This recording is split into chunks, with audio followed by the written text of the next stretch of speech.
Okay, here we are, Matthew Russell Lee, Inner City Press, here at the Southern District of New York Courthouse, the cool courtyard between the court buildings that now is reopened. During the Trump times, it was Trump days down in his court case down here. This was largely sealed off. But Sam Bankman-Fried trial. We move toward week's end. There'll be no meeting on Friday and none next week until the next Thursday.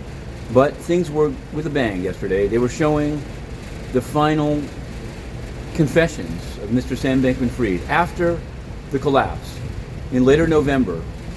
In conversations he believed, he said, were off the record. He said it's all bullshit, F the regulators, Nishad is guilty, feeling guilty. They tried to keep the messages out. His lawyers said they're too prejudicial, but Judge Kaplan let them in. And so now the jury has heard it. The stakes have been raised, and the question becomes, when the trial resumes next week, late next week, and the government rests, which will be a week from today, will Sam Bankman-Fried take the stand? Does he have any option not to, actually, at this time? Well, we'll have to see. So watch this space. We put up a number of stuff, crypto creeps, it's all going on.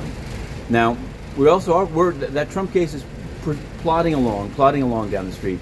Also here in SDNY, there's another trial, another financial fraud trial, very different, lower profile. It has to do with the manipulation of the South African rand. And the victim is, get this, Morgan Stanley. Morgan Stanley talking about its proprietary information of a barrier breached by Mr. Neil Phillips. I say a plague on all your houses. But at the same time, it seems like that whole game is based on hiding information and doing whatever you can. So it seems a little strange. I'm wondering what the jury will do in that. It's U.S. versus Phillips, and we're on the case.